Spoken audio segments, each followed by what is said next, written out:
कंपनीत धर्मांतरणाचा दबाव, नमाज, मांसाहार आणि लैंगिक शोषण, नोकरीच्या आडून ब्रेन वॉशचा खेळ, नोकरी, करिअर, सुरक्षित भविष्य या स्वप्नांच्या मागे धावणाऱ्या तरुणांसाठी IT सेक्टर म्हणजे मोठी संधी. पण जर ही संधी एका भीषण सापळ्यात बदलली तर? नाशिकमधील एका मल्टीनॅशनल IT कंपनीतून समोर आलेल्या आरोपांनी केवळ शहरच नाही तर संपूर्ण राज्य हादरलं आहे. लैंगिक शोषण, मानसिक छळ आणि आता जबरदस्ती धर्मांतरणाचे गंभीर आरोप. एका हिंदू कर्मचाऱ्याला जबरदस्ती नमाज पढायला लावणं, मांसाहार खायला भाग पाडणं आणि त्याच्या श्रद्धांवर दबाव टाकणं हे आरोप केवळ धक्कादायक नाहीत तर समाजात मोठे प्रश्न उभे करणारे आहेत. आणि सर्वात महत्त्वाचं, तरुणांच्या करिअरच्या नावाखाली त्यांच्या श्रद्धा आणि सुरक्षितेशी खेळ केला जातोय का? महाराष्ट्रातील नाशिक जिल्ह्यातील एका मल्टीनॅशनल IT कंपनीतून अत्यंत गंभीर प्रकरण समोर आलं आहे. या प्रकरणात लैंगिक अत्याचारासोबतच जबरदस्ती धर्मांतरण केल्याचे आरोप करण्यात आलेत.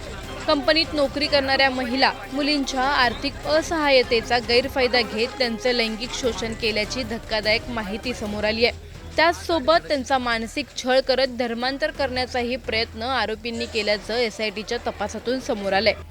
या IT कंपनीत 15 ते 22 हजार रुपयांच्या पगारावर पीडिता काम करत होत्या. काम करणाऱ्या महिला, मुली या सर्वसाधारण कुटुंबियातील असल्याची माहिती आहे. बहुतांश महिलांच्या कुटुंबियांचा उदरनिर्वाह त्यांच्याच वेतनावर होत होता. महिलांच्या असहायतेचा गैरफायदा घेत त्यांचा पाठलाग करायचे, अश्लील शेरेबाजी, कामानिमित्त जवळीक साधून वारंवार अश्लील स्पर्श करणं, वारंवार छेड काढणे, कंपनीच्या ऑफिसमध्ये लॉबी, मीटिंग सुरू असताना महिलांकडे पाहत अश्लील हावभाव करणे, महिलांना ठरवून टार्गेट करत असत. या कंपनीत बहुसंख्येचे विशिष्ट धर्मांचे तरुण असून ते टीम लीडर म्हणून काम पाहत होते. तक्रारीनुसार कंपनीत काम करणाऱ्या एका कर्मचाऱ्याला नमाज पढण्यासाठी दबाव टाकण्यात आला. तसंच त्याला जबरदस्ती मांसाहार खायला लावून त्याच्या धार्मिक श्रद्धांमध्ये बदल घडवण्याचा प्रयत्न झाल्याचा आरोप आहे. या प्रकारावरून कंपनीत धर्मांतरणाचा प्रयत्न केला जात होता का, असा सवाल आता निर्माण होतोय. या प्रकरणात आतापर्यंत टीम लीडरसह 5 आरोपींना अटक करण्यात आली आहे, तर एक महिला आरोपी अद्याप फरार असल्याची माहिती समोर आली आहे. नाशिकमधील वेगवेगळ्या पोलीस ठाण्यांमध्ये या प्रकरणी एकूण 9 गुन्हे दाखल करण्यात आले आहेत. देवळाली कॅम्प पोलीस ठाण्यात लैंगिक अत्याचाराचा एक गंभीर गुन्हा दाखल झाला आहे, तर मुंबई नाका पोलीस ठाण्यात 8 गुन्हे नोंदवले गेले आहेत. या सर्व प्रकरणांमध्ये छेडछाड, धार्मिक भावना दुखावणे, धार्मिक द्वेष पसरवणे आणि लैंगिक अत्याचार अशा गंभीर कलमांचा समावेश आहे. पोलीस सध्या या प्रकरणाची सखोल चौकशी करत आहेत. नाशिक शहरातील एका नामांकित बहुराष्ट्रीय कंपनीमध्ये महिलांचा विनयभंग, लैंगिक अत्याचार, मानसिक अत्याचार आणि धार्मिक भावना दुखवल्याचे एकूण 9 गुन्हे दाखल करण्यात आलेले आहे. त्यामध्ये आत्तापर्यंत 6 आरोपींना अटक करण्यात आलेली असून गुन्ह्याचे गांभीर्य, व्याप्ती पाहता गुन्ह्याच्या तपासाकरता SIT स्थापन करण्यात आलेली आहे. माननीय पोलीस आयुक्त श्री संदीप कर्णिक सर यांच्या आदेशान्वये SIT स्थापन करण्यात आलेली असून पुढील तपास SIT करत आहे. यासोबतच नाशिक शहर आयुक्तालय हद्दीतील सर्व खाजगी आस्थापनांना पोलीस दलातर्फे आवाहन करण्यात येत आहे की आपल्या आस्थापनामध्ये काम करणाऱ्या महिलांची सुरक्षिततेची जबाबदारी ही आपली आहे आणि त्याकरता योग्य ती खबरदारी आणि प्रतिबंधात्मक उपाययोजना करण्यात याव्यात. तसेच कुठल्याही महिलेची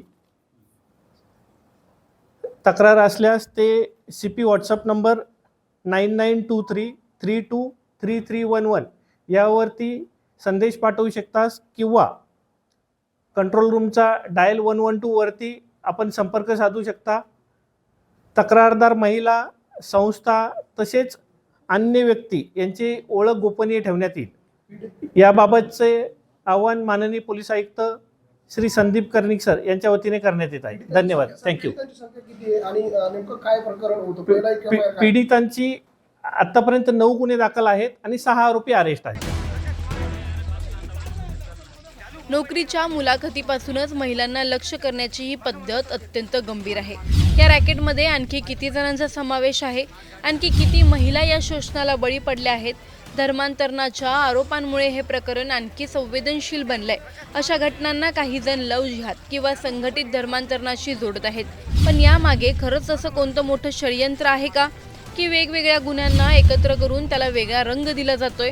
तुम्हाला या सगळ्या प्रकाराबाबत नेमकं काय वाटतं? आम्हाला खाली कमेंट करून नक्की सांगा आणि चॅनलला सबस्क्राईब करा.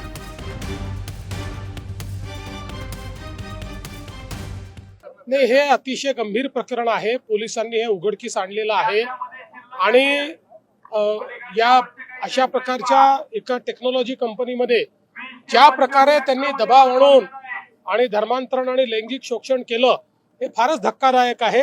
मी पोलिसांना त्या ठिकाणी म्हणजे एक प्रकारे त्यांचं कौतुक करेन की अतिशय वेगानं कारवाई करून याचा पूर्ण पर्दाफाश हा त्यांनी केला आहे. नाशिक शहरातील एका नामांकित बहुराष्ट्रीय कंपनीमध्ये महिलांचा विनयभंग, लैंगिक अत्याचार, मानसिक अत्याचार आणि धार्मिक भावना दुखवल्याचे एकूण 9 गुन्हे दाखल करण्यात आलेले आहे.